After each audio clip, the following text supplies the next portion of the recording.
प्याज की उन्नत खेती यूट्यूब चैनल पर आप सभी मित्रों का स्वागत वंदन अभिनंदन। किसान भाइयों, मैं हूं आपका कृषक मित्र और आप बने हैं अपने यूट्यूब चैनल प्याज की उन्नत खेती पर। किसान मित्रों, हमने जिस प्रकार से कल के वीडियो में आप लोगों को सचेत किया था कि बांग्लादेश ने जो अपना प्याज का निर्यात भारत से खोला है, यानी कि आयात खोला है, उसमें अब बांग्लादेश फिर से बढ़ोतरी करने वाला है। क्योंकि मैंने कल के वीडियो में भी आप लोगों को बताया था कि प्याज बांग्लादेश में पूर्ण रूप से समाप्त हो चुका है। बांग्लादेश में प्याज की जो समाप्ति है उसको लगभग 2 महीने हो चुके हैं, लेकिन सिंडिकेट और जो तस्कर लोग हैं उनके द्वारा भारत से प्याज की जो तस्करी की जा रही थी उसके माध्यम से अभी तक बांग्लादेश में प्याज चल रहा था। लेकिन जैसे ही वहां पर सरकार ने डिसीजन लिया कि भारत से एक बार फिर हम प्याज का आयात करने वाले हैं, वहां की जो प्राइम मिनिस्टर थी शेख हसीना, उनको फांसी देने के बाद वहां का जो माहौल था वह पूर्ण रूप से सिंडिकेट और दलाल लोगों के हाथ में आ चुका था। लेकिन फिर भी सरकार ने हौसला लिया, क्योंककि वहां पर आने वाले समय में चुनाव होने वाले हैं और बांग्लादेश में आज भी यदि कीमतों की हम बात करें तो 110 से 130 टका के बीच में प्याज का बाजार देखा गया है। थोक में यहाँ पे बाजार चल रहा है, यानी कि वहां की जो जनता है उसे, वहां की जो पॉपुलेशन है उसको 200 टका तक आज भी प्याज मिल रहा है। ऐसे में बांग्लादेश सरकार ने एक बड़ा फैसला और भी करने जा रही है कि 200 गाड़ियां, यानी कि 200 आईपी डेली रिलीज होगी। एलसी 200 एलसी बांग्लादेश से टोटल डेली रिलीज होगी, यानी कि 200 गाड़ियां 30 टन की एक बार फिर बांग्लादेश भारत से जाने वाली है। तो ऐसे में भारत का बाजार की हम बात करें, अभी कल कुछ खबरें निकल कर आई थी कि इंदौर मंडी, शाजापुर मंडी, बदनावर मंडी, भोपाल मंडी, काला पीपल मंडी, मध्य प्रदेश की लगभग जितनी भी बड़ी मंडियां जहां पर 10 से 15 हजार कट्टे की आमदनियां होती है, उन मंडियों में प्याज की कीमतों में 1 से 2 रुपए की नरमी देखी गई है। तो इस नरमी से जिन किसानों के पास में पुराना प्याज रखा हुआ है उन किसानों के मन में हड़बड़ाहट सी स्थिति पैदा हो गई कि कहीं बाजार वापिस से 5 से 6 रुपए किलो का ना हो जाए। लेकिन किसान भाइयों, बिल्कुल भी घबराने की आवश्यकता इस समय पर नहीं है, क्योंकि निर्यात खुला हुआ है और बांग्लादेश के साथ साथ अब श्रीलंका में भी जो उनका प्याज आया हुआ था वह समाप्ति की ओर है।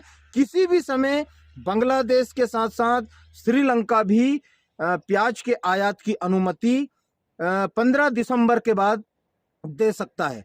तो ऐसे दो जहां पर कृपा राम की होई ता पर कृपा करे सब कोई, एक बार कृपा हो गई है तो आने वाले दिनों में अब श्रीलंका को भी प्याज ज्यादा मात्रा में भारत से जाने वाला है, क्योंकि श्रीलंका में मार्च अप्रैल तक किसी भी प्रकार से कोई प्याज की फसल नहीं है। और अभी हमने ये चक्रवाती तूफान का असर श्रीलंका में बहुत जोरदार देखा गया था। ऐसे में जो वहां पर नर्सरियां उगाई जा रही थी उन नर्सरियों में भी बहुत भयंकर नुकसान देखने को मिला है। तो किसान भाइयों, बिल्कुल भी घबराहट में ना रहें, अपना प्याज जो रखा हुआ है उसका डिसीजन अपने विवेक से लें बेचने का। और यह भाव जो अभी हम लोगों को प्याज के बाजार में दिखाई दे रहा है, निर्यात की वजह से दिखाई दे रहा है। बहुत सारे एक्सपर्टों का कहना है कि बांग्लादेश में प्याज के निर्यात की वजह से प्याज के बाजार में 3 गुना वृद्धि हो चुकी है। तो ऐसा कुछ भी नहीं है। नया प्याज हमारे अलवर का, खैरतल का, गुजरात का, यह भी बारिश की वजह से डैमेज है।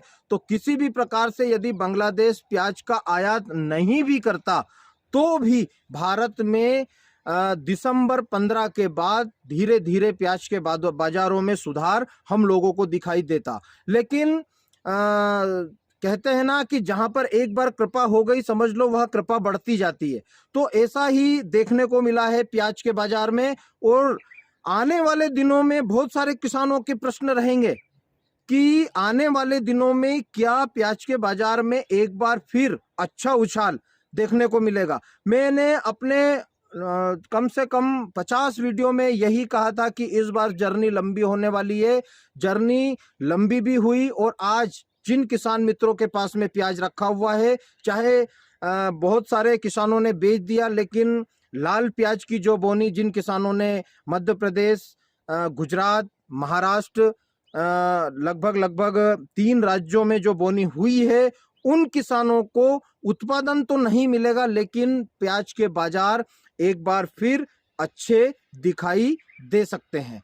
तो किसान भाइयों, घबराहट में, किसी भी तरह से घबराहट में अपने प्याज का जो विक्रय करने का निर्णय है वह ना लें। धीरे धीरे थोड़ा थोड़ा करके अपने पुराने प्याज को दिसंबर 30 तक बेच लें, ताकि आपके प्याज में जो अंकुरण की समस्या आ रही है, आप बोल रहे हैं कि हमने गोडाउन खोला और हमारे गोडाउन में किसी भी तरह से अंकुरण की समस्या नहीं है, लेकिन आपने गोडाउन खोला, आपने कट्टियां भरी और वह प्याज जो आपका एक प्याज है वह कस्टमर तक पहुंचने में उसको करीबन 7 से 8 दिन लगते हैं, और 8 दिन ट्रेवलिंग के बाद वह उस प्याज में किल्ले आ रहे हैं। समस्या वह है, समस्या यह नहीं है कि आपका प्याज आपके गोडाउन में अंकुरण नहीं हो रहा है, लेकिन व्यापारी मित्र के पास जाता है, व्यापारी मित्र के पास में से फिर ठेला गाड़ी वाले के पास जाता है, और ठेला गाड़ी वाले के पास से फिर वह खाने में और उपभोक्ता तक जाता है। तो ऐसी जो जर्नी है प्याज की 5 से 7 दिन की लगती है, उसमें प्याज में किल्ले की शिकायत आ रही है, यानी उगने की शिकायत ज्यादा मात्रा में देखी जा रही है।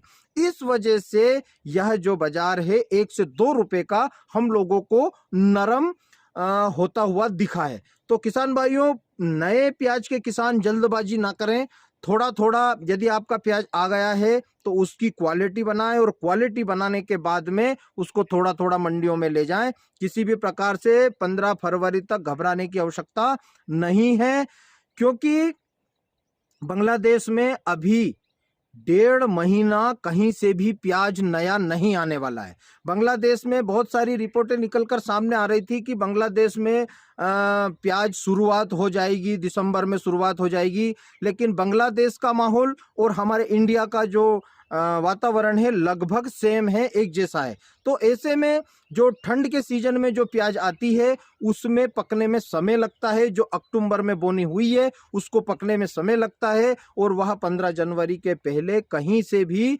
बांग्लादेश में नई प्याज नहीं आने वाली। यदि आती भी है थोड़ी बहुत मात्रा में, यदि प्याज पूरे वर्ष किसी भी देश में नई प्याज चलती रहती है, लेकिन उससे इतना ज्यादा फर्क नहीं पड़ता जब तक भारत में पुरानी प्याज यानी कि लोकल प्याज जो हम अभी लगा रहे हैं, यह प्याज अप्रैल के महीने में आएगी, और तब अप्रैल में जरूर हम लोगों को प्याज के बाजार कम होते नजर आ जाएंगे। तो ऐसे में किसान भाइयों, यदि आप इस भाव को देखकर प्याज की बोनी कर रहे हैं तो सोच समझकर हिसाब से करिएगा, क्योंकि आज जो बोनी हो रही है यह प्याज हम लोग अगस्त सितंबर अक्टूबर तक ले जाने वाले हैं, लेकिन यदि हमारी कैपेसिटी उसको स्टॉक करने की नहीं है तो अपनी रिक्स कैपेसिटी के हिसाब से ही प्याज का उत्पादन करें। बने रहें मेरे साथ प्याज की उन्नत खेती यूट्यूब चैनल पर। लेटेस्ट जानकारियों के लिए मेरे यूट्यूब चैनल को जरूर सब्सक्राइब करें, लाइक करें, और फेसबुक पेज को भी फॉलो करें। धन्यवाद। जय बलराम, जय किसान, जय जवान।